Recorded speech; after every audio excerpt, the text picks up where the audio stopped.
Imagine, por favor, por un momento que todo lo que le enseñaron sobre una de las figuras más importantes del cristianismo fue cuidadosamente filtrado. Imagine que los textos que leyó, los sermones que escuchó, las imágenes que vio en el arte religioso, todo estuviera pintado con los colores de una narrativa específica, mientras que otro relato, igualmente antiguo, igualmente poderoso, permanecía enterrado en el polvo del tiempo. Y si le dijera que María Magdalena, aquella mujer mencionada en los evangelios, no era simplemente una seguidora arrepentida, sino una figura de inmensa autoridad espiritual, y si existiera un evangelio escrito en su nombre, un texto que desafiara las estructuras mismas sobre las que se construyó el cristianismo institucional.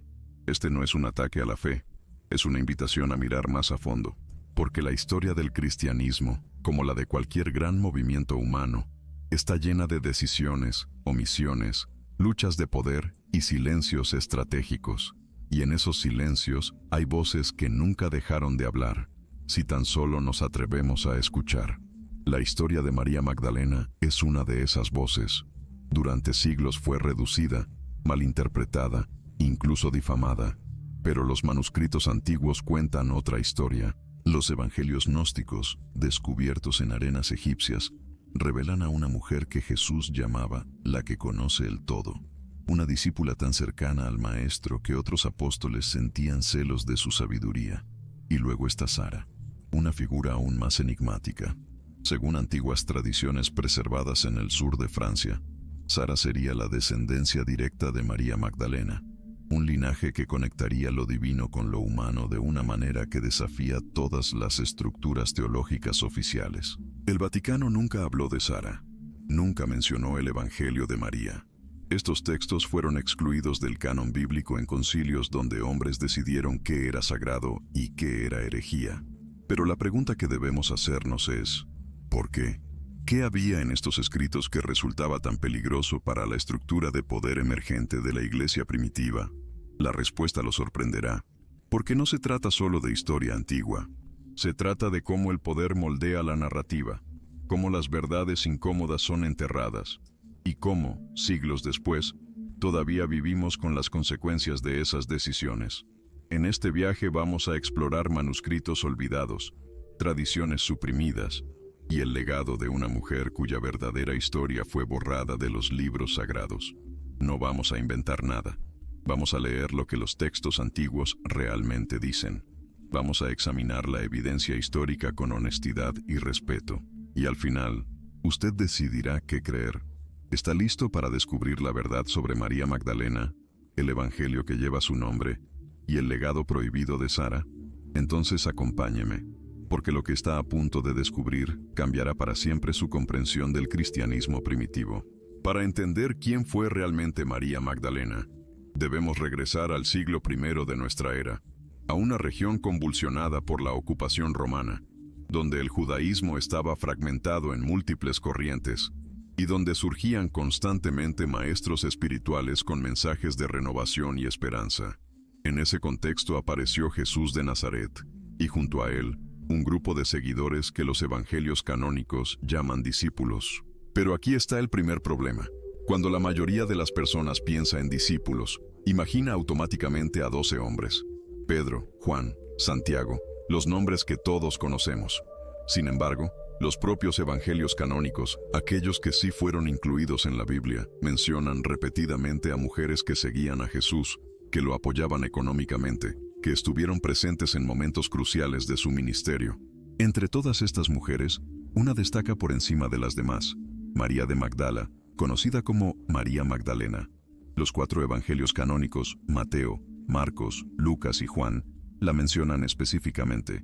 Es ella quien está presente en la crucifixión cuando la mayoría de los discípulos varones habían huido. Es ella quien va a la tumba al tercer día.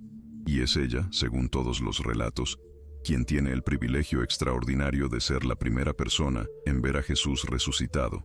No Pedro, no Juan, María Magdalena. Los evangelios la llaman la apóstol de los apóstoles, la primera testigo de la resurrección, aquella que fue enviada a anunciar la buena noticia a los demás. Pero con el paso de los siglos, algo extraño sucedió. La imagen de María Magdalena comenzó a transformarse. En el año 591, el Papa Gregorio Magno pronunció un sermón que cambiaría para siempre la percepción de esta mujer. En ese sermón, Gregorio identificó a María Magdalena con la pecadora anónima mencionada en el Evangelio de Lucas, aquella mujer que ungió los pies de Jesús con perfume y los secó con su cabello.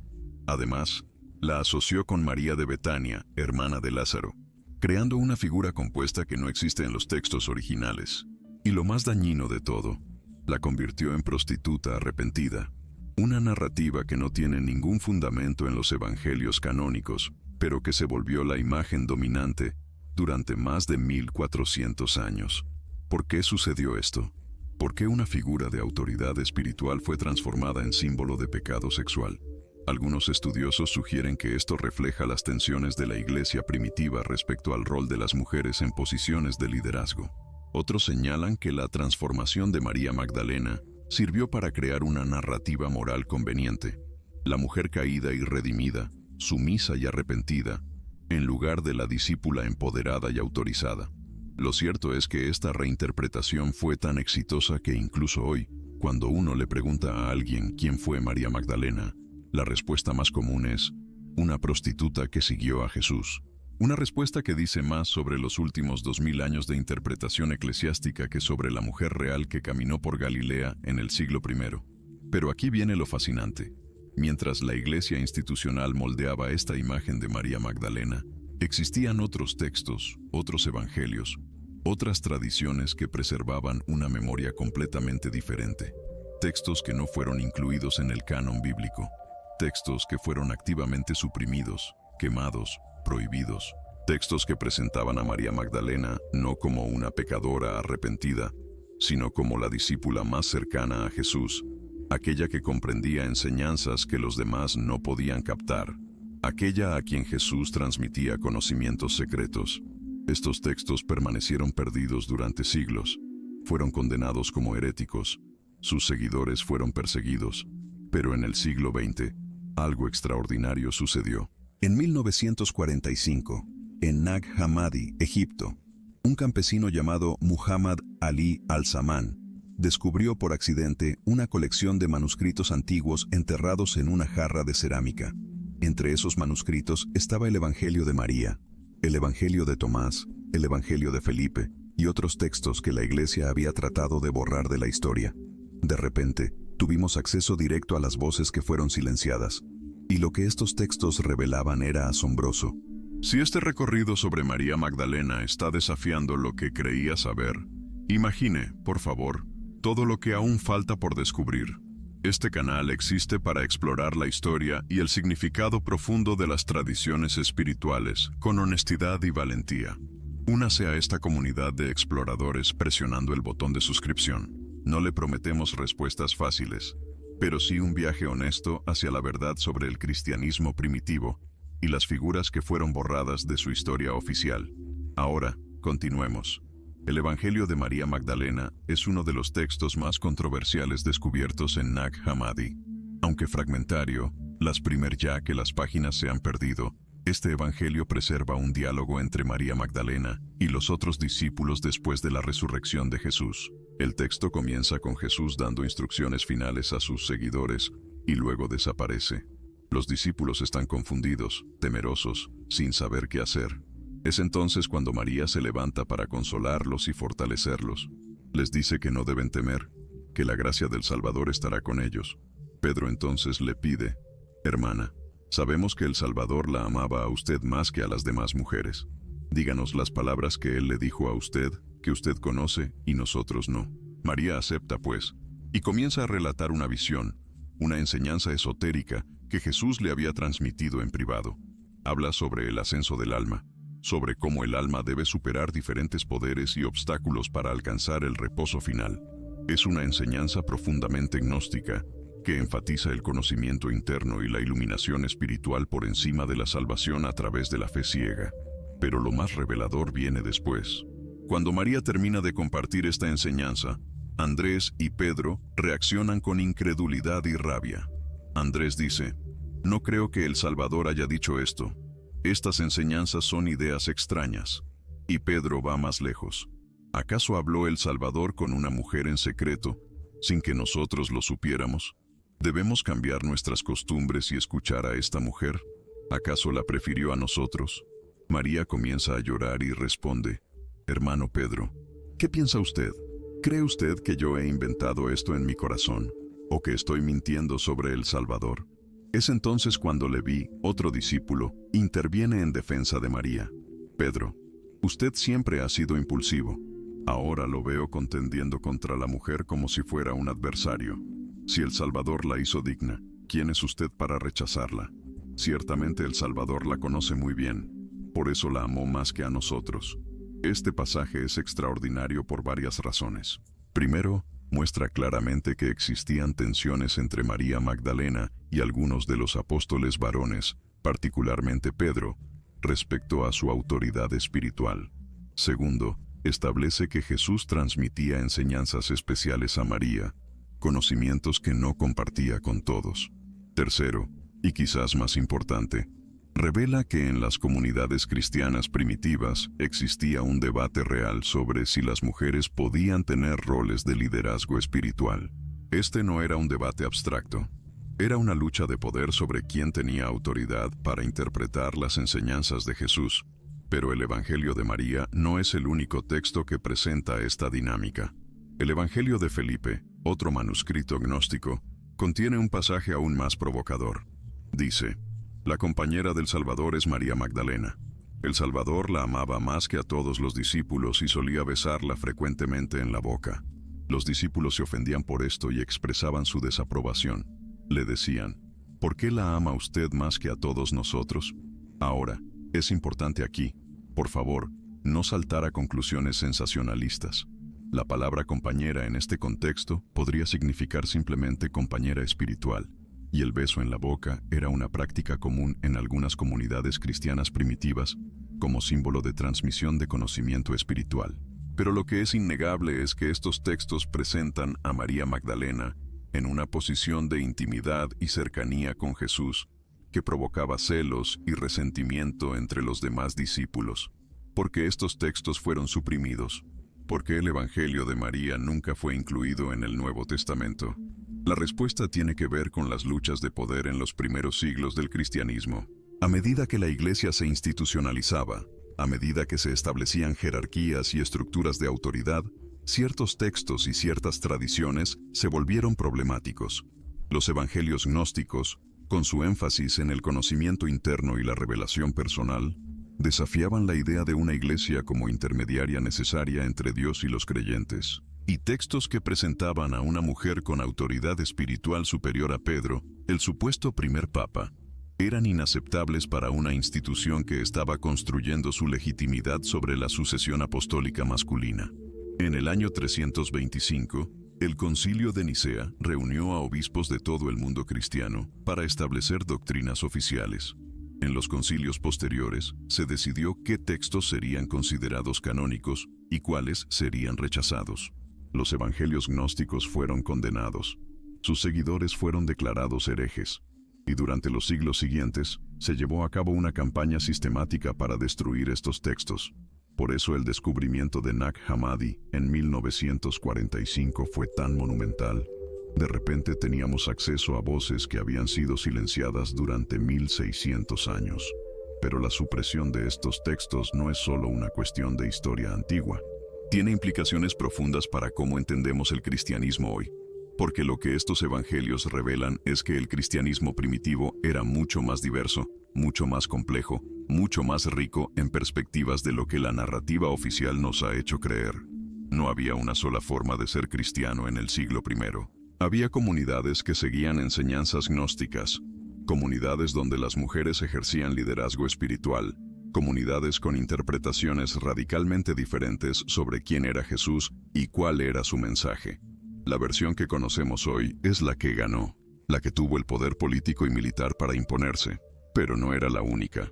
Acabamos de ver, pues, cómo la figura de María Magdalena fue transformada de apóstola autoritativa a pecadora arrepentida, y cómo textos que preservaban su verdadero rol fueron sistemáticamente suprimidos. Pero me pregunto, ¿cuál de estas revelaciones le ha sorprendido más a usted? ¿Hay algo sobre María Magdalena que siempre le pareció confuso a usted y ahora cobra sentido? Comparta usted en los comentarios, por favor. Me encanta leer sus reflexiones y quién sabe, tal vez su comentario inspire el próximo tema que exploremos juntos. Ahora, profundicemos un poco más, por favor, para comprender verdaderamente quién fue María Magdalena y por qué su historia fue alterada. Necesitamos, por favor, sumergirnos en el mundo del primer siglo, en la Judea ocupada por Roma, donde Jesús desarrolló su ministerio. Este no era un contexto simple. El judaísmo de la época no era monolítico. Existían los fariseos, los saduceos, los esenios, los celotes, cada grupo con interpretaciones diferentes de la Torá y visiones distintas sobre cómo relacionarse con el poder romano. En este contexto de efervescencia religiosa y política, surgían constantemente profetas y maestros itinerantes que prometían liberación, renovación espiritual, o ambas cosas. Jesús fue uno de estos maestros, pero con características particulares que lo distinguían. Primero, su mensaje se centraba en el reino de Dios, un concepto que tenía tanto dimensiones espirituales como políticas en un contexto de ocupación. Segundo, su metodología era radical. No solo enseñaba en sinagogas, sino en campos abiertos, en casas, en las calles. Tercero, y esto es crucial para nuestra historia, Jesús incluía a personas que la sociedad de su época marginalizaba: publicanos, prostitutas, enfermos y, significativamente, mujeres. En el judaísmo del primer siglo, las mujeres tenían roles muy específicos y limitados. No podían estudiar la Torá formalmente, no podían dar testimonio en tribunales, no podían liderar servicios religiosos. Existía incluso una oración que los hombres recitaban agradeciendo a Dios por no haberlos hecho mujeres. En este contexto, el hecho de que Jesús tuviera discípulas mujeres que lo seguían abiertamente, que viajaban con él, que lo apoyaban económicamente, era escandaloso. Los evangelios canónicos mencionan a María Magdalena, Juana, esposa de Chuza, administrador de Herodes, Susana, y muchas otras que servían con sus propios recursos. Pero María Magdalena ocupaba un lugar especial. Los textos la mencionan más frecuentemente que a cualquier otra mujer, excepto María, la madre de Jesús. Está presente en momentos cruciales, en la crucifixión, en el entierro, en la resurrección, y es designada como la primera testigo de la resurrección. Un detalle que los historiadores consideran auténtico precisamente porque era problemático. Si alguien estuviera inventando la historia en el contexto del primer siglo, nunca hubiera puesto a una mujer como testigo principal de un evento tan importante, dado que el testimonio de las mujeres no era considerado confiable legalmente. ¿Qué podemos saber históricamente sobre María Magdalena? Sabemos que era de Magdala, una próspera ciudad pesquera en la costa del mar de Galilea. El hecho de que sea identificada por su ciudad de origen, en lugar de por su relación con un hombre, padre o esposo, sugiere que era independiente, posiblemente de medios económicos significativos. Los evangelios mencionan que Jesús había expulsado 7 demonios de ella, una expresión que en el contexto de la época podría referirse a enfermedades mentales o físicas, no necesariamente a posesión literal. Lo que es claro es que después de este encuentro con Jesús, María se convirtió en una de sus seguidoras más devotas. Ahora, aquí está lo fascinante. En las comunidades cristianas primitivas, aquellas de los primeros 100 años después de Jesús, existían tradiciones muy diferentes sobre María Magdalena. En algunas comunidades, especialmente en Egipto y Siria, era venerada como maestra espiritual. En otras, particularmente en Roma, su rol era minimizado. Esta diversidad de tradiciones refleja las diferentes corrientes dentro del cristianismo primitivo, corrientes que eventualmente entraron en conflicto por definir qué era la ortodoxia y qué era herejía. Los evangelios gnósticos preservan memorias de estas comunidades alternativas. El gnosticismo era una corriente espiritual que enfatizaba el conocimiento directo, gnosis, de lo divino, en lugar de la fe ciega o la mediación institucional. Para los gnósticos, la salvación venía a través de la iluminación interior, del despertar a la verdadera naturaleza divina del ser humano. Y en muchos textos gnósticos, María Magdalena aparece como la encarnación de este conocimiento iluminado, como la discípula que verdaderamente comprendió las enseñanzas esotéricas de Jesús. El Evangelio de Tomás, otro texto de Nag Hammadi, contiene una declaración final provocadora. Simón Pedro dice a los otros discípulos, que María se vaya de entre nosotros, porque las mujeres no son dignas de la vida. Jesús responde, mira, yo la guiaré para hacerla hombre, para que también ella pueda convertirse en un espíritu viviente semejante a ustedes los hombres. Porque toda mujer que se haga hombre, entrará en el reino de los cielos. Este pasaje ha sido interpretado de múltiples maneras.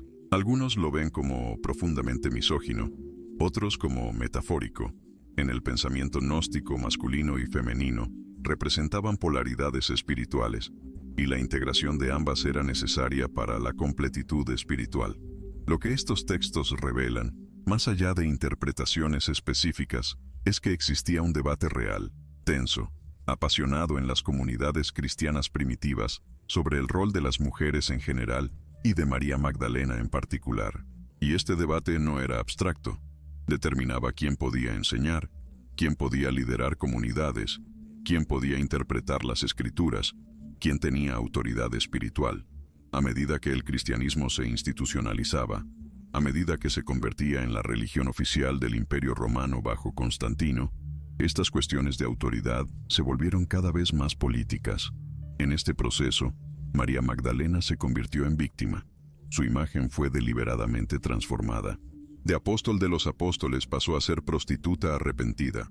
De maestra espiritual pasó a ser ejemplo de pecado femenino redimido por la gracia masculina de Jesús y la autoridad masculina de la Iglesia. Esta transformación sirvió a un propósito: establecer que las mujeres no podían ejercer liderazgo espiritual, que su rol era de sumisión y silencio. Y durante 1400 años, esta narrativa dominó completamente. Solo en 1969 la Iglesia Católica finalmente admitió que no había ninguna base bíblica para identificar a María Magdalena con la prostituta del Evangelio de Lucas.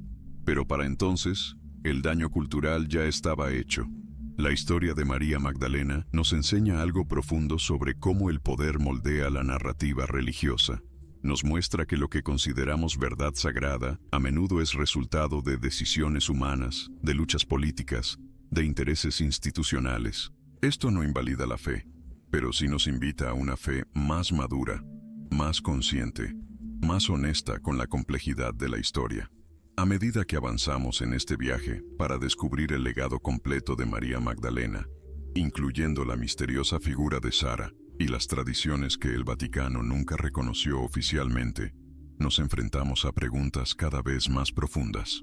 ¿Qué otras historias fueron suprimidas? ¿Qué otras voces fueron silenciadas? ¿Y qué podemos aprender hoy de esas memorias recuperadas?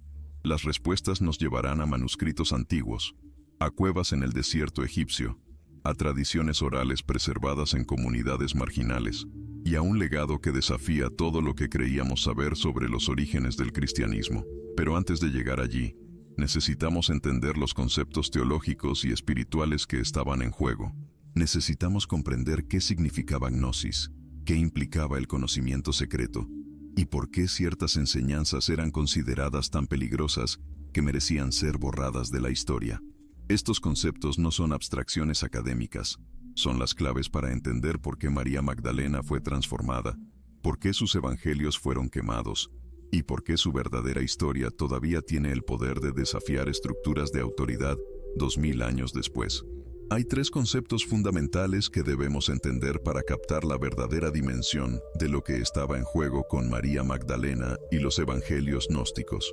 El primero es gnosis, el segundo es autoridad apostólica, el tercero es canon. Cada uno de estos conceptos fue malinterpretado, distorsionado o deliberadamente reinterpretado a lo largo de los siglos, y comprender su significado original nos permite ver por qué María Magdalena representaba una amenaza tan grande para la iglesia institucional emergente. Gnosis es una palabra griega que significa conocimiento, pero no cualquier tipo de conocimiento. No se refiere al conocimiento intelectual de hechos o datos, sino al conocimiento experiencial directo de lo divino. Los gnósticos creían que cada ser humano lleva dentro de sí una chispa divina, y que la salvación viene cuando esa chispa despierta y reconoce su verdadera naturaleza. Para los gnósticos, Jesús no era principalmente un sacrificio expiatorio, sino un revelador. un maestro que mostraba el camino hacia la iluminación interior. Sus enseñanzas no eran reglas morales a seguir ciegamente, sino indicaciones para despertar la conciencia. Esta perspectiva era radicalmente diferente de lo que se convertiría en el cristianismo ortodoxo. Para la ortodoxia emergente, la salvación venía a través de la fe en la muerte y resurrección de Jesús, administrada a través de los sacramentos de la Iglesia. La Iglesia era la intermediaria necesaria entre Dios y los creyentes. Los obispos eran los guardianes de la verdad. Pero para los gnósticos, cada persona podía acceder directamente a lo divino a través de su propia experiencia interior. No necesitaban intermediarios, no necesitaban jerarquías eclesiásticas. Y esto, obviamente, era una amenaza existencial para una institución que estaba construyendo su poder precisamente sobre la base de ser intermediaria necesaria. Ahora, ¿dónde entra María Magdalena en todo esto?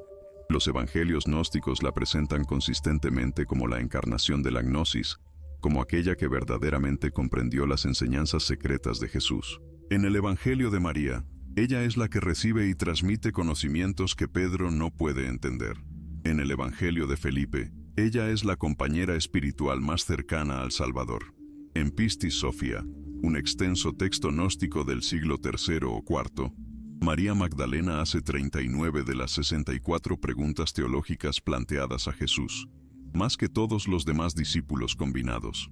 Jesús la llama bienaventurada y dice que ella se elevará por encima de todos los discípulos. Estos textos presentan a María Magdalena como modelo de discipulado iluminado. Pero aquí está el problema. Si María representa la gnosis auténtica, si ella es la verdadera heredera del conocimiento de Jesús, entonces, ¿qué pasa con Pedro? ¿Qué pasa con la cadena de autoridad apostólica que va de Pedro a los obispos de Roma, a los papas? Todo el edificio de la autoridad eclesiástica se construía sobre la idea de que Pedro era el principal apóstol, el que recibió las llaves del reino, el fundamento sobre el cual Jesús edificaría su iglesia. Pero si los evangelios gnósticos tienen razón, si María era la discípula más cercana y más iluminada, entonces toda esa estructura de poder se derrumba. Esto nos lleva al segundo concepto: autoridad apostólica. En los primeros siglos del cristianismo, la autoridad para enseñar y liderar comunidades se basaba en haber conocido personalmente a Jesús o haber sido instruido directamente por alguien que lo conoció. Esta era la sucesión apostólica. Los apóstoles nombraban obispos. Los obispos nombraban a otros obispos, formando una cadena ininterrumpida hasta Jesús. Pero esta cadena era exclusivamente masculina. Las mujeres fueron sistemáticamente excluidas de posiciones de autoridad, a pesar de que los propios evangelios canónicos muestran que las mujeres desempeñaron roles cruciales en el ministerio de Jesús y en las primeras comunidades cristianas. Pablo, en sus cartas, menciona a mujeres líderes: Febe, una diaconisa; Priscila, que enseñaba; Junia, descrita como destacada entre los apóstoles. Pero con el tiempo, estos roles femeninos fueron minimizados. Algunos manuscritos incluso cambiaron el nombre de Junia a Junias masculino para evitar admitir que había una mujer apóstol. Y textos posteriores, como las cartas pastorales atribuidas a Pablo, pero probablemente escritas por otros, establecían explícitamente que las mujeres debían permanecer en silencio, no enseñar y estar subordinadas a los hombres. Los evangelios gnósticos preservan la memoria de una lucha diferente, donde María Magdalena sí tenía autoridad apostólica, donde su conocimiento directo de Jesús la hacía maestra legítima. Pero esta memoria fue suprimida porque amenazaba el orden establecido. Si María podía enseñar, si las mujeres podían liderar, entonces toda la estructura patriarcal de la Iglesia estaba en cuestión. Era más fácil, más conveniente, transformar a María en pecadora arrepentida que reconocerla como apóstol con autoridad. El tercer concepto es canon. Canon significa regla o medida, y en el contexto bíblico se refiere a los textos oficialmente reconocidos como escritura sagrada. Pero la formación del canon no fue un proceso divino e inmaculado. Fue profundamente humano, profundamente político. Durante los primeros 3 siglos del cristianismo, circulaban decenas de evangelios, Apocalipsis, Hechos de Apóstoles, cartas. Diferentes comunidades consideraban sagrados diferentes textos. No había consenso universal. Fue solo en el siglo IV, Después de que el cristianismo se convirtiera en religión oficial del Imperio Romano, que se estableció un canon definitivo, y este proceso estuvo guiado por criterios que no eran puramente teológicos. Los textos que apoyaban la estructura de poder eclesiástica fueron incluidos. Los que la desafiaban fueron excluidos. Los evangelios gnósticos, con su énfasis en el conocimiento directo y su elevación de María Magdalena, fueron declarados heréticos. Sus seguidores fueron perseguidos. Sus textos fueron quemados. Y durante siglos, estas voces alternativas fueron completamente silenciadas. Hemos recorrido evidencias fascinantes sobre María Magdalena y los conceptos que transformaron su imagen de apóstola pecadora. Pero ahora me gustaría saber, ¿desde dónde está viendo este video? ¿Desde qué país o ciudad nos acompaña en esta búsqueda de conocimiento sobre el cristianismo primitivo? Escriba su ubicación en los comentarios, por favor. Es fascinante ver cómo personas de todo el mundo buscan las mismas respuestas sobre estas verdades ocultas. Y ahora, pasemos a uno de los capítulos más reveladores. La cuestión de por qué ciertos textos fueron suprimidos mientras otros fueron canonizados no puede entenderse sin examinar las dinámicas de poder en la iglesia primitiva. Durante los primeros 3 siglos después de Jesús, el cristianismo era un movimiento perseguido, descentralizado, diverso. Existían comunidades cristianas en Jerusalén, Antioquía, Alejandría, Roma, cada una con sus propias tradiciones, sus propios textos, sus propias interpretaciones sobre quién era Jesús y qué significaba seguirlo. No había una autoridad central que dictara una doctrina uniforme. Pero esto cambió dramáticamente en el año 313, cuando el emperador Constantino emitió el Edicto de Milán, legalizando el cristianismo en el Imperio Romano. Y cambió aún más en el año 380, cuando el emperador Teodosio declaró el cristianismo religión oficial del imperio. De repente, el cristianismo pasó de ser un movimiento perseguido a ser el poder establecido, y con el poder vino la necesidad de uniformidad. Un imperio necesitaba una religión imperial cohesionada, no un mosaico de interpretaciones divergentes. Fue en este contexto que se convocaron los grandes concilios ecuménicos. El concilio de Nicea, en 325, estableció doctrinas sobre la naturaleza de Cristo. Concilios posteriores definieron la Trinidad, la naturaleza de María Madre de Jesús y otros asuntos teológicos, pero también establecieron qué textos eran escritura sagrada y cuáles no. Y aquí es donde las cosas se vuelven problemáticas, porque los criterios para la inclusión no fueron puramente espirituales. Los textos incluidos en el canon tendían a ser aquellos que apoyaban una estructura eclesiástica jerárquica con obispos en la cúspide. Tendían a ser textos que enfatizaban la mediación institucional de la salvación a través de sacramentos administrados por clero autorizado. Tendían a ser textos que limitaban los roles de las mujeres. Los evangelios gnósticos fallaban en todas estas categorías. Enfatizaban el conocimiento directo sobre la mediación institucional. Presentaban a mujeres, particularmente a María Magdalena, en roles de liderazgo. No apoyaban una jerarquía clerical rígida. Por lo tanto, fueron excluidos. Pero la exclusión no fue suficiente. Los líderes eclesiásticos emprendieron una campaña activa para destruir estos textos y perseguir a sus seguidores. En el año 367, Atanasio, obispo de Alejandría, envió una carta a los monasterios bajo su jurisdicción, ordenando la destrucción de todos los textos no canónicos. Fue probablemente en respuesta a esta orden que monjes del monasterio de San Pacomio en Nag Hammadi enterraron su colección de evangelios gnósticos en una jarra sellada, escondiéndola en un acantilado, donde permanecería oculta durante 1600 años. Los seguidores del gnosticismo fueron declarados herejes. Fueron excomulgados, perseguidos, a veces ejecutados. Sus propiedades fueron confiscadas. Sus lugares de reunión fueron cerrados.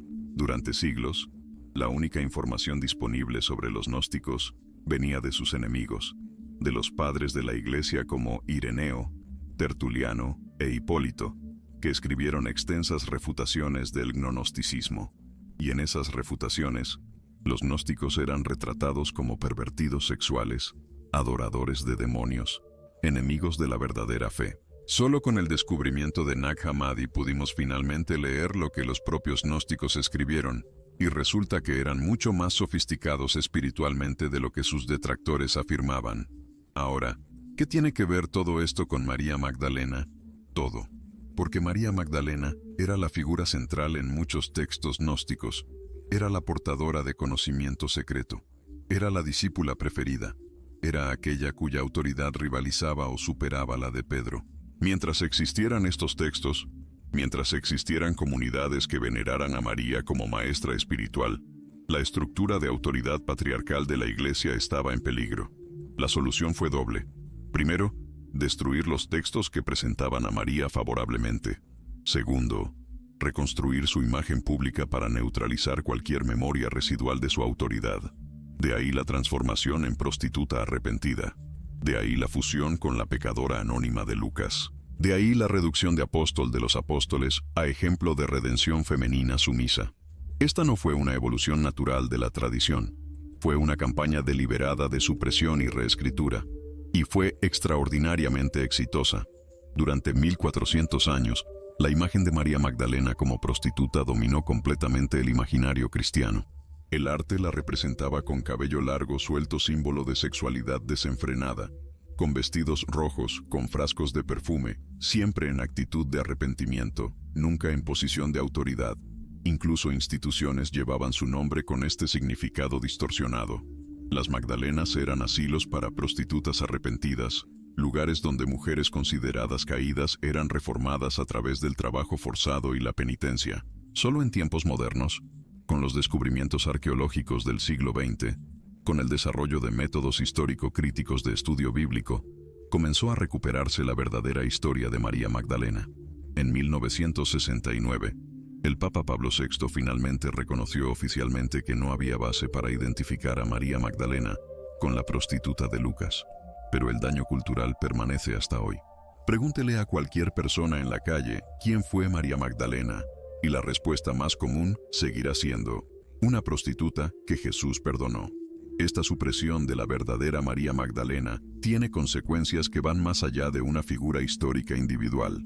Representa la supresión sistemática de voces femeninas en el cristianismo. Representa la marginalización de tradiciones espirituales que enfatizaban el conocimiento interior sobre la obediencia institucional. Representa la victoria de una forma particular de cristianismo ortodoxo, jerárquico, patriarcal, sobre otras formas igualmente antiguas, igualmente válidas históricamente. Y nos invita a preguntarnos, ¿qué se perdió en ese proceso? ¿Qué sabiduría fue enterrada junto con esos evangelios en el desierto egipcio? ¿Y qué podríamos recuperar hoy si nos atreviéramos a escuchar esas voces silenciadas? Pero la historia de María Magdalena no termina con la supresión de los evangelios gnósticos. Existe otra dimensión, aún más controversial, aún más cuidadosamente ocultada por las instituciones eclesiásticas. Es la tradición de María Magdalena en Francia, la leyenda de su viaje después de la crucifixión, y sobre todo, el misterio de Sara. Esta tradición ha sido preservada no en manuscritos oficiales, sino en leyendas locales, en prácticas devocionales marginales, en relatos que la Iglesia nunca ratificó oficialmente pero tampoco pudo erradicar completamente. Y lo que estas tradiciones sugieren es tan revolucionario que, si fuera cierto, cambiaría fundamentalmente nuestra comprensión del cristianismo primitivo. Según antiguas tradiciones preservadas especialmente en la Provenza francesa, María Magdalena no murió en Tierra Santa. Después de la crucifixión y resurrección de Jesús, enfrentando persecución en Jerusalén, María Magdalena habría huido junto con otros seguidores de Jesús. La leyenda cuenta que fue puesta en un barco sin remos ni velas, abandonada a su suerte en el Mediterráneo como castigo, pero milagrosamente el barco llegó a las costas del sur de Francia, cerca de lo que hoy es Saintes-Maries de la Mer, en la región de Camarga. Acompañando a María Magdalena en ese viaje, según la tradición, estaban María Salomé, María Jacobé, ambas también mencionadas en los evangelios canónicos, Lázaro, su hermano en algunas versiones, Maximino, José de Arimatea y, crucialmente, una joven de piel oscura llamada Sara. Algunas versiones de la leyenda la llaman Sara la egipcia, otras Sara la Cali o Sara la negra. Y las tradiciones más provocadoras dicen que Sara era la hija de María Magdalena y Jesús. Ahora, antes de continuar, es esencial establecer algo. No existe evidencia histórica sólida que confirme esta tradición. No hay documentos del primer siglo que mencionen este viaje. Los primeros relatos escritos sobre María Magdalena en Francia Datan del siglo IX, 800 años después de los eventos que supuestamente describen. Los historiadores académicos generalmente consideran estas tradiciones como leyendas piadosas desarrolladas en la Edad Media, posiblemente para atraer peregrinos y con ellos comercio a ciertas regiones. Sin embargo, y esto es fascinante, estas tradiciones han persistido con una fuerza extraordinaria. En Saintes-Maries de la Mer existe una iglesia fortaleza que alberga reliquias atribuidas a las Tres Marías. En la cripta de esta iglesia hay una estatua de Sara la Negra, venerada especialmente por las comunidades romaníes, gitanas, que la consideran su patrona. Cada año, miles de peregrinos romaníes llegan a Saintes-Maries para la fiesta de Sara, llevando su estatua en procesión hasta el mar, en una ceremonia que mezcla cristianismo con elementos mucho más antiguos, posiblemente precristianos. ¿Por qué los romaníes adoptaron a Sara como su santa? Las teorías varían. Algunos sugieren que Sara representa una cristianización de antiguas divinidades femeninas oscuras adoradas por pueblos preindoeuropeos. Otros proponen que los romaníes, siendo ellos mismos marginados y perseguidos a lo largo de la historia europea, se identificaron con una figura que también era marginal, oscura, excluida de las narrativas oficiales. Lo que es innegable es que existe una devoción profunda, visceral hacia Sara, entre las comunidades romaníes. Una devoción que el Vaticano nunca ha reconocido oficialmente, pero que tampoco ha podido suprimir. La pregunta explosiva es, ¿era Sara realmente la hija de María Magdalena y Jesús? Esta idea fue popularizada en tiempos modernos por libros como El Santo Grial y la Sangre Sagrada y la novela El Código da Vinci, pero tiene raíces mucho más antiguas. Durante la Edad Media, circulaban rumores sobre un linaje secreto descendiente de Jesús, preservado por sociedades secretas, protegido por caballeros templarios, conectado con los reyes merovingios de Francia. Estas historias mezclan elementos de leyenda artúrica, misticismo cristiano y posiblemente fragmentos de tradiciones orales mucho más antiguas. Desde una perspectiva histórica rigurosa, no hay evidencia que soporte la idea de que Jesús estuvo casado o tuvo hijos. Los evangelios canónicos no mencionan esposa ni descendencia. Los evangelios gnósticos, aunque presentan a María Magdalena en roles de cercanía espiritual con Jesús, no afirman claramente un matrimonio físico. El evangelio de Felipe, con su lenguaje sobre Jesús besando a María frecuentemente, puede ser interpretado metafóricamente como transmisión de conocimiento espiritual, práctica común en algunas comunidades gnósticas. Sin embargo, y aquí está la complejidad, el hecho de que los evangelios no mencionen esposa no prueba que no la hubiera. En el judaísmo del primer siglo, el matrimonio era esperado, casi obligatorio para los hombres adultos. Un rabino soltero habría sido extremadamente inusual. Algunos estudiosos han argumentado que el silencio de los evangelios sobre el estado marital de Jesús podría ser precisamente porque era obvio. Por supuesto que estaba casado. ¿Por qué mencionarlo? Otros sostienen que si Jesús hubiera estado casado, este hecho habría sido utilizado por sus oponentes para atacarlo, pero no hay registro de tales ataques. El debate sobre si Jesús estuvo casado es fascinante, pero en última instancia, irresoluble con la evidencia disponible. Lo que podemos decir con mayor certeza es que existieron tradiciones, especialmente en Francia, que conectaban a María Magdalena con un linaje sagrado.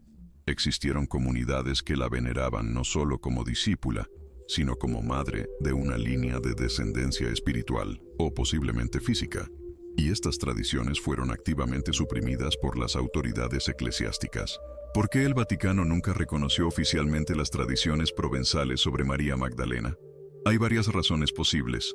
Primera, reconocer que María Magdalena viajó a Francia y estableció comunidades allí le daría un rol apostólico activo, misionero, algo que contradiría la narrativa de María como pecadora arrepentida retirada en penitencia. Segunda, las tradiciones provenzales a menudo mezclaban elementos cristianos con prácticas locales precristianas, algo que la Iglesia siempre vio con sospecha. Tercera, y quizás más importante, cualquier sugerencia de que María Magdalena tuvo descendencia de Jesús desafiaría doctrinas fundamentales sobre la naturaleza de Jesús, su celibato, su divinidad. Porque aquí está el asunto teológico explosivo. Si Jesús tuvo hijos, Entonces no era completamente divino según la cristología tradicional que lo define como segunda persona de la Trinidad, eternamente célibe, sin descendencia terrenal. Un Jesús casado, con hijos, sería más humano, más judío, más ordinario. Y esto socavaría siglos de desarrollo teológico que enfatizaron la divinidad de Jesús sobre su humanidad, que lo separaron del judaísmo de su época, que lo convirtieron en figura cósmica trascendente en lugar de maestro Galileo. Las tradiciones sobre Sara representan entonces no solo un misterio histórico, sino un desafío teológico.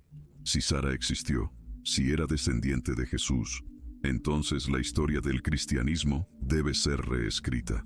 El énfasis en el celibato clerical, la exaltación de la virginidad sobre el matrimonio, la separación entre lo divino y lo físico, todo esto quedaría cuestionado.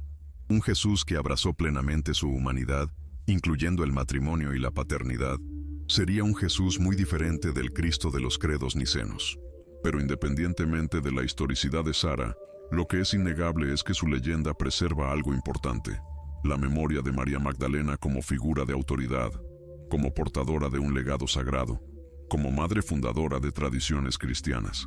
Ya sea que ese legado fuera biológico o espiritual, ya sea que Sara fuera hija literal o representación simbólica de las comunidades fundadas por María, el hecho es que estas tradiciones mantuvieron viva una imagen de María muy diferente de la prostituta arrepentida de la narrativa oficial. Y esto nos lleva a una pregunta profunda. ¿Cuántas otras tradiciones fueron suprimidas? ¿Cuántas otras memorias de mujeres poderosas en el cristianismo primitivo fueron borradas? Sabemos de Tecla, seguidora de Pablo, venerada en el cristianismo oriental pero marginal en Occidente. Sabemos de Priscila, maestra y líder de comunidades. Sabemos de las profetisas montanistas, condenadas como heréticas. La supresión de María Magdalena no fue un caso aislado. Fue parte de un patrón sistemático de borrar el liderazgo femenino del cristianismo, de construir una religión fundamentalmente patriarcal sobre las bases de un movimiento que originalmente incluía a mujeres en roles prominentes. Las tradiciones sobre Sara, preservadas en los márgenes de la cristiandad, en comunidades marginadas como los romaníes, en prácticas devocionales nunca oficialmente ratificadas, representan resistencia a esa supresión. Representan memoria alternativa que no pudo ser completamente erradicada. Y hoy, cuando finalmente podemos leer los evangelios gnósticos, cuando tenemos acceso a metodologías históricas sofisticadas, cuando la cuestión del rol de las mujeres en la religión está abiertamente debatida, estas tradiciones marginales cobran nueva relevancia. No necesitamos creer literalmente que Sara era hija de Jesús para reconocer que su leyenda preserva una verdad importante, que María Magdalena fue mucho más que prostituta arrepentida, que su legado fue deliberadamente suprimido, que existieron tradiciones alternativas que la honraban como apóstol, maestra, fundadora, y que recuperar su verdadera historia no es atacar la fe, sino profundizarla, hacerla más honesta, más completa, más justa.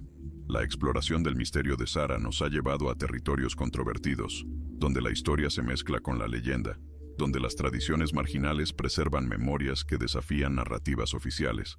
Pero ahora debemos dar un paso atrás y preguntarnos, ¿qué dicen realmente las fuentes primarias sobre María Magdalena? Cuando dejamos de lado las interpretaciones posteriores, las leyendas medievales, las proyecciones modernas, y simplemente leemos los textos más antiguos disponibles, ¿qué imagen emerge? Comencemos pues con los evangelios canónicos, los 4 textos Mateo, Marcos, Lucas y Juan, que fueron incluidos en el Nuevo Testamento. Estos evangelios fueron escritos entre aproximadamente el año 70 y el año 100, es decir, 40 a 70 años después de la crucifixión de Jesús. Son nuestras fuentes más tempranas y más confiables sobre los eventos de la vida de Jesús, aunque incluso ellos contienen elementos teológicos, no son simples reportajes históricos. Los 4 evangelios canónicos mencionan a María Magdalena específicamente en el contexto de la crucifixión, entierro y resurrección de Jesús. Marcos, el evangelio más temprano, dice que María Magdalena, María la madre de Santiago, y Salomé observaron dónde fue puesto el cuerpo de Jesús, y que fueron al sepulcro al tercer día llevando especias para ungirlo.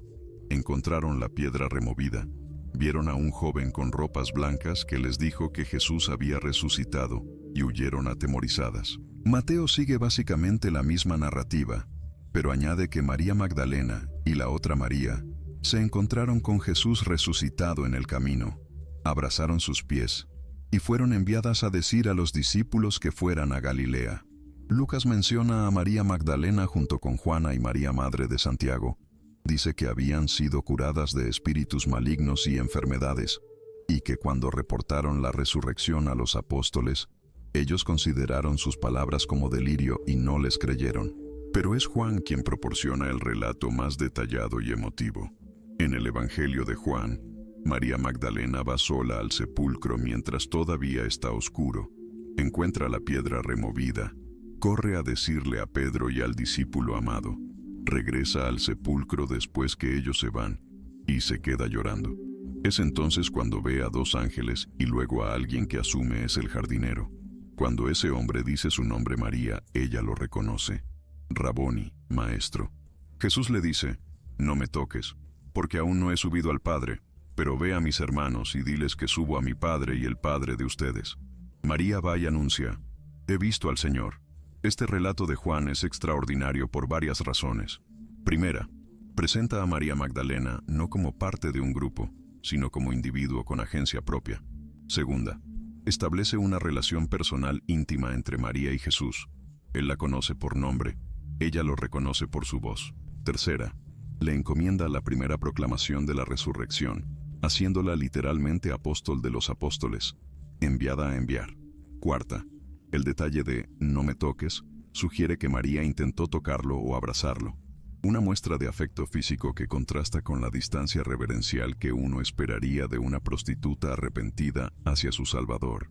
Ahora, ¿qué más nos dicen los evangelios canónicos sobre María Magdalena? Lucas menciona que Jesús había expulsado 7 demonios de ella. Esta es la única referencia canónica a su vida antes de seguir a Jesús.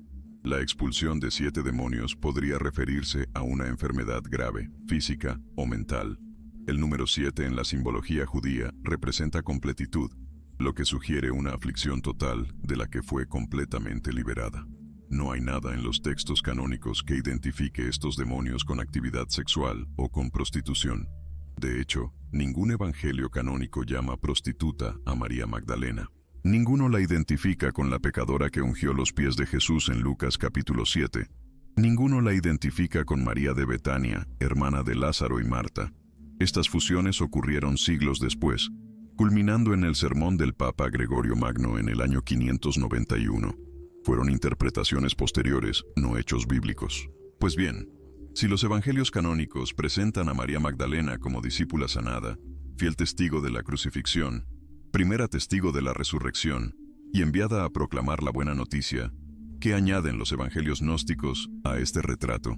Los textos de Nag Hammadi, escritos probablemente entre los siglos II y IV, preservan tradiciones que circulaban en comunidades cristianas marginales. El Evangelio de María, ya mencionado anteriormente, muestra a María recibiendo enseñanzas especiales de Jesús y siendo cuestionada por Pedro y Andrés.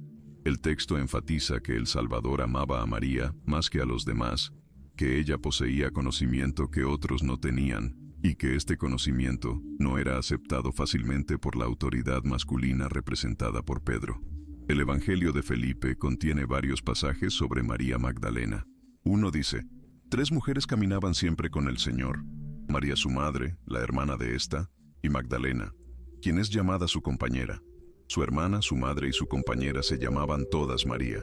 Otro pasaje, ya citado, habla de Jesús amándola más que a todos los discípulos y besándola frecuentemente. El término compañera en griego, koinonos, puede significar pareja, socia, compañera espiritual. El contexto gnóstico sugiere que se refiere a pareja en el sentido espiritual, complemento perfecto en la búsqueda de gnosis. Pistis. Sofía, un texto gnóstico más tardío y extenso, presenta a María Magdalena como la principal interlocutora de Jesús en diálogos teológicos complejos. Jesús le dice, María, tú bienaventurada, a quien perfeccionaré en todos los misterios de lo alto, habla abiertamente, tú cuyo corazón está más dirigido hacia el reino de los cielos que todos tus hermanos. En este texto, María hace más preguntas, recibe más enseñanzas, muestra más comprensión que cualquier otro discípulo. ¿Qué nos dicen estos textos gnósticos?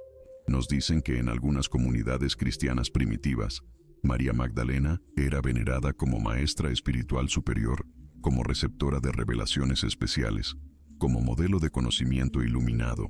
Nos dicen que existía tensión entre María y Pedro, posiblemente reflejando tensiones más amplias entre comunidades que aceptaban liderazgo femenino y aquellas que no.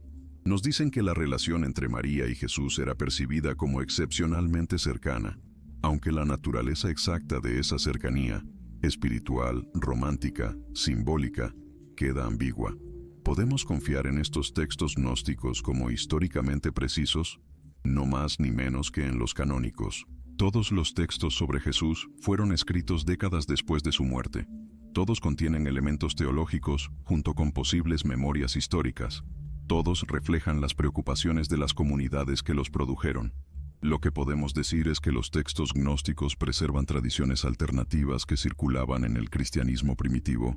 Tradiciones que fueron eventualmente suprimidas, pero que nos muestran la diversidad del movimiento de Jesús antes de que la ortodoxia se consolidara. Hay otra categoría de fuentes primarias que debemos considerar: las refutaciones de los herejes escritas por los padres de la Iglesia. Ireneo, obispo de León en el siglo II, escribió extensamente contra los gnósticos. En sus escritos, confirma indirectamente que los gnósticos elevaban a María Magdalena a posición especial. Tertuliano, otro padre de la Iglesia, se quejaba de que ciertas sectas heréticas permitían a las mujeres enseñar y bautizar, algo que él consideraba escandaloso. Estos testimonios hostiles confirman que existían comunidades cristianas donde las mujeres ejercían autoridad y donde María Magdalena era figura central. También tenemos fuentes arqueológicas. En excavaciones en Magdala, la ciudad de origen de María, se ha descubierto una sinagoga del primer siglo y evidencias de una próspera comunidad judía. Esto confirma que María venía de un centro urbano significativo, no de una aldea marginal. En Éfeso, tradiciones antiguas afirman que María Magdalena terminó sus días allí, cerca de donde también habría vivido Juan el Evangelista. Aunque estas tradiciones son difíciles de verificar, muestran que diferentes regiones reclamaban conexiones con María, evidencia de su importancia en el cristianismo primitivo. Cuando sintetizamos todas estas fuentes primarias, evangelios canónicos, evangelios gnósticos, refutaciones patrísticas, tradiciones locales, evidencia arqueológica, emerge un retrato consistente. María Magdalena fue una figura extremadamente importante en el movimiento de Jesús y en el cristianismo primitivo. Fue discípula, testigo de eventos cruciales, proclamadora de la resurrección. En algunas comunidades fue venerada como maestra y líder espiritual. Su autoridad fue contestada por figuras como Pedro, y eventualmente su imagen fue transformada de apóstola a pecadora, de líder a ejemplo de sumisión femenina. Las fuentes primarias no confirman que María fuera esposa de Jesús o madre de Sara, pero tampoco refutan categóricamente estas posibilidades. Lo que las fuentes sí confirman es que María fue mucho más que lo que la tradición posterior hizo de ella, y que su verdadera historia fue deliberadamente suprimida y distorsionada. Llegamos ahora, pues, al punto donde debemos reconciliar perspectivas aparentemente contradictorias. Por un lado, tenemos la fe tradicional de millones de personas que han venerado a María Magdalena como santa, como modelo de arrepentimiento y devoción. Por otro lado, tenemos la evidencia histórica que muestra que esta imagen tradicional fue construida sobre malentendidos y supresión activa de tradiciones alternativas. ¿Cómo navegamos este territorio? ¿Es posible honrar tanto la fe tradicional como la honestidad histórica? La primera cosa que debemos reconocer es que la fe y el conocimiento histórico no son necesariamente enemigos. La fe religiosa opera en un nivel diferente que la investigación histórica. La fe trata sobre significado, propósito, relación con lo divino. La historia trata sobre qué probablemente sucedió en el pasado basándose en evidencia disponible. Ambas son válidas en sus propios términos, y ambas pueden coexistir si somos honestos sobre lo que cada una puede y no puede afirmar. Para quienes tienen fe cristiana tradicional, descubrir que María Magdalena no era prostituta no debería ser amenazante, debería ser liberador. Significa que uno de los testigos más importantes de la resurrección fue una mujer de autoridad espiritual, no una pecadora sexual. Esto enriquece la narrativa evangélica, no la disminuye. Muestra que Jesús incluía a mujeres en su círculo íntimo de discípulos. algo radical en su contexto cultural. Demuestra que las mujeres jugaron roles cruciales en la fundación del cristianismo. Para quienes se sienten incómodos con las tradiciones gnósticas o con la posibilidad de evangelios alternativos, es importante recordar que reconocer la diversidad del cristianismo primitivo no significa abandonar la propia tradición. Significa entenderla más profundamente, reconocer que lo que consideramos ortodoxia fue producto de procesos históricos complejos, no revelación simple y directa. Podemos valorar nuestra tradición mientras reconocemos que otras tradiciones también existieron y tenían sus propias verdades. Para quienes se sienten atraídos por las perspectivas gnósticas o por la idea de un cristianismo más místico y menos institucional, es importante no caer en la trampa opuesta, idealizar el gnosticismo mientras demonizamos la ortodoxia. Los gnósticos también tenían sus problemas, sus elitismos, sus tendencias a despreciar el mundo material y el cuerpo. No debemos simplemente invertir la narrativa tradicional, cambiando villanos y héroes. La realidad histórica es más compleja y matizada. La verdad es que el cristianismo primitivo era maravillosamente diverso. Había judeocristianos que seguían la ley mosaica, cristianos gentiles que no lo hacían, gnósticos que buscaban conocimiento interior, protoortodoxos que enfatizaban la resurrección corporal, montanistas que valoraban el profetismo extático, ebionitas que veían a Jesús como profeta, pero no Dios encarnado. Todas estas eran formas auténticas de ser cristiano en los primeros siglos. Solo retrospectivamente, después de que la ortodoxia ganara poder político, se estableció una línea clara entre correcto e incorrecto, ortodoxia y herejía. ¿Qué podemos aprender hoy de esta diversidad? Primero, humildad. Ninguna tradición puede reclamar monopolio absoluto sobre la verdad de Jesús. Todas nuestras interpretaciones son parciales, moldeadas por nuestros contextos culturales e históricos. Segundo, apertura. Podemos aprender de tradiciones diferentes a la nuestra sin abandonar la propia. Tercero, honestidad. Debemos estar dispuestos a cuestionar narrativas heredadas cuando la evidencia lo requiere, confiando en que la verdad, donde quiera que conduzca, es mejor que la ilusión cómoda. En el caso específico de María Magdalena, reconciliar perspectivas significa reconocer que hubo múltiples Marías Magdalenas. Está la María Magdalena histórica, la mujer real que vivió en el primer siglo, de quien sabemos relativamente poco con certeza absoluta. Está la María Magdalena de los evangelios canónicos, discípula fiel y primera testigo de la resurrección. Está la María Magdalena de los evangelios gnósticos, maestra espiritual y portadora de conocimiento secreto. Está la María Magdalena de las tradiciones provenzales, fundadora misionera y posiblemente madre. Y está la María Magdalena de la devoción popular, la santa arrepentida que ha acompañado a millones de personas en sus propios viajes de transformación. Todas estas Marías coexisten. No necesitamos elegir una sola como verdadera y rechazar las demás como falsas. Podemos reconocer que diferentes comunidades preservaron diferentes memorias de ella, que diferentes tradiciones encontraron diferentes significados en su historia, y que todas estas capas de interpretación son parte del legado complejo y rico de esta mujer extraordinaria. Para quienes ven valor en la reconciliación entre conocimiento y fe, María Magdalena puede ser modelo. Ella representa la búsqueda de verdad que cuestiona autoridades establecidas. Representa la dignidad de las mujeres en contextos que las marginalizan. Representa la posibilidad de liderazgo espiritual que no depende de jerarquías institucionales. Y representa la persistencia de memorias alternativas que ninguna cantidad de supresión puede borrar completamente. El legado de María Magdalena nos invita a un cristianismo más honesto, más inclusivo, más consciente de su propia historia. Un cristianismo que puede mirar su pasado con ojos claros, reconocer tanto sus luces como sus sombras, y aprender de ambas. Un cristianismo que valora la fe pero no teme la investigación, que honra la tradición pero permanece abierto a nueva comprensión, que confía en que Dios es lo suficientemente grande para acomodar nuestra honestidad. Y esto nos lleva a Sara. Si Sara existió, si era descendiente de María Magdalena y Jesús, esto ciertamente transformaría nuestra teología. Pero incluso si Sara es puramente legendaria, su leyenda nos enseña algo importante, que el linaje espiritual es tan real como el biológico. María Magdalena tiene innumerables hijos espirituales. todas las mujeres que encontraron en ella modelo de autoridad espiritual, todos los buscadores que valoraron el conocimiento interior sobre la conformidad externa, todos los marginados que vieron en su historia suprimida reflejo de sus propias voces silenciadas. El verdadero legado de Sara, entonces, no es genético, sino espiritual.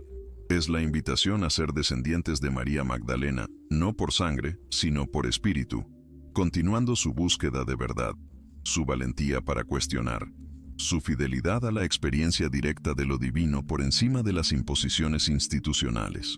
En este sentido, todos podemos ser hijos e hijas de María y herederos de su evangelio oculto. Hemos recorrido un largo camino juntos en esta exploración de María Magdalena, desde los evangelios canónicos hasta los textos gnósticos, desde las supresiones eclesiásticas hasta las tradiciones marginales de Francia, desde la prostituta imaginaria hasta la apóstol real.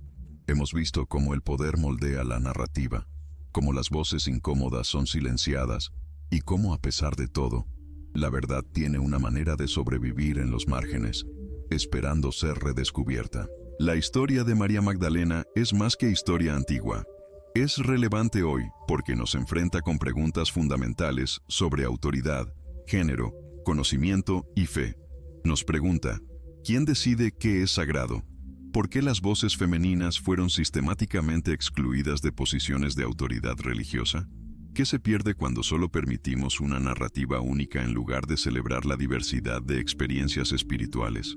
¿Cómo podemos recuperar lo que fue suprimido sin simplemente invertir las jerarquías de poder? Si usted ha llegado hasta aquí en este viaje, es porque usted es de esas personas que no temen hacer las preguntas difíciles, que valoran el conocimiento tanto como la tradición espiritual. Este canal existe para personas exactamente como usted, que buscan profundizar en las verdades ocultas del cristianismo primitivo con honestidad y respeto. Si aún no se ha suscrito, este es el momento perfecto. Tenemos mucho más que explorar juntos sobre las figuras y textos que fueron borrados de la historia oficial. Active la campanita, por favor, para no perderse ningún video. Y ahora, en su pantalla aparecerá otro video que continuará expandiendo su perspectiva sobre los misterios del cristianismo primitivo. No se detenga aquí. La búsqueda de la verdad nunca termina. María Magdalena nos enseña que la verdad espiritual es más compleja de lo que cualquier institución puede contener. Nos muestra que las mujeres siempre han sido portadoras de sabiduría sagrada, incluso cuando esa sabiduría fue negada o distorsionada. Nos recuerda que los evangelios que leemos son solo una parte de una historia mucho más amplia, y que otras voces, otros textos, otras tradiciones merecen ser escuchadas. El evangelio oculto de María Magdalena no está oculto porque sea falso o peligroso. Está oculto porque es poderoso, porque desafía estructuras establecidas de autoridad, porque afirma que cada persona puede acceder directamente a lo divino sin intermediarios obligatorios. Este mensaje fue peligroso en el siglo IV, cuando la Iglesia se institucionalizaba. Sigue siendo desafiante hoy para cualquier sistema que quiera mediar exclusivamente nuestra relación con lo sagrado. Y Sara, real o legendaria, representa la continuidad de ese mensaje. Representa la idea de que lo divino no permanece en el cielo, distante e inaccesible, sino que se encarna, se hace humano, genera descendencia no solo biológica, sino espiritual, crea linajes de búsqueda y conocimiento que atraviesan los siglos. Cada vez que alguien lee el Evangelio de María y encuentra allí sabiduría, cada vez que una mujer reclama autoridad espiritual en contextos que se la niegan, cada vez que una comunidad marginal preserva tradiciones que las instituciones oficiales rechazan, cada vez que alguien elige el conocimiento directo sobre la obediencia ciega, el legado de María Magdalena y Sara se renueva. La verdadera amenaza que María Magdalena representaba no era sexual, era espiritual y política. Era la amenaza de una forma de cristianismo donde el género no determinaba la autoridad, donde la experiencia personal de lo divino era más importante que la mediación institucional, donde el conocimiento y la sabiduría se valoraban tanto como la fe obediente. Esta visión alternativa del cristianismo fue sistemáticamente suprimida, pero nunca completamente erradicada. Hoy, cuando podemos leer los evangelios gnósticos, cuando métodos históricos sofisticados nos permiten distinguir entre hecho y leyenda piadosa, cuando las conversaciones sobre género y poder religioso están abiertas como nunca antes, el momento es propicio para recuperar el verdadero legado de María Magdalena. No necesitamos creer en cada detalle de cada tradición. Podemos mantener escepticismo histórico saludable sobre afirmaciones extraordinarias, pero debemos reconocer que algo importante fue perdido cuando María fue transformada de apóstol a prostituta, cuando sus evangelios fueron quemados, cuando su autoridad fue negada. Recuperar a María Magdalena no es atacar la fe cristiana, es enriquecerla, profundizarla, hacer justicia histórica a una mujer extraordinaria que jugó un rol crucial en los orígenes del cristianismo. Es reconocer que el cristianismo es más amplio, más diverso, más rico de lo que cualquier ortodoxia única puede capturar. Es abrir espacio para voces que fueron silenciadas, para textos que fueron suprimidos, para tradiciones que fueron marginadas. Y es, fundamentalmente, un acto de honestidad. Honestidad sobre nuestra historia, sobre cómo llegamos a creer lo que creemos, sobre las decisiones humanas muy humanas que moldearon nuestras tradiciones religiosas. Esta honestidad no debilita la fe, la fortalece, porque una fe que puede mirar su propia historia con ojos claros, que puede reconocer tanto sus luces como sus sombras, que puede aprender de sus errores y crecer, es una fe madura, una fe para adultos, una fe capaz de navegar el mundo complejo en que vivimos. María Magdalena, la mujer real que caminó con Jesús en Galilea 2000 años atrás, permanece en muchos aspectos misteriosa, pero su legado es claro. Es un legado de búsqueda valiente de verdad, de autoridad espiritual que no necesita validación institucional, de fidelidad que permanece incluso cuando otros huyen, de amor que ve más allá de la muerte. Es un legado que desafía el poder establecido, que eleva a los marginados, que insiste en que todas las voces, especialmente las voces femeninas, tienen derecho a ser escuchadas. El Vaticano puede no haber reconocido oficialmente a Sara, puede no haber incluido el Evangelio de María en el canon, puede haber promovido durante siglos una imagen distorsionada de María Magdalena, pero la verdad tiene su propia autoridad, y después de 2000 años, después de siglos de supresión, las voces enterradas están siendo escuchadas nuevamente. Los evangelios ocultos están saliendo a la luz. La verdadera María Magdalena está siendo redescubierta. Y usted, que ha acompañado este viaje hasta el final, ahora es parte de ese redescubrimiento. Ahora conoce la historia que no le enseñaron. Ahora ha visto la evidencia que fue ocultada. Ahora puede decidir por usted mismo qué creer, no basándose en lo que le dijeron que creyera, sino basándose en su propia investigación, su propia reflexión, su propia experiencia de lo divino. Este es el verdadero Evangelio de María Magdalena, que cada persona tiene derecho y capacidad de buscar la verdad directamente, sin intermediarios que filtren o distorsionen, que el conocimiento y la sabiduría son tan sagrados como la fe, que las mujeres son portadoras plenas de autoridad espiritual, que las instituciones religiosas, por sagradas que se proclamen, están compuestas de seres humanos falibles que toman decisiones humanas, y que la verdad, aunque sea enterrada durante siglos, eventualmente emerge a la superficie.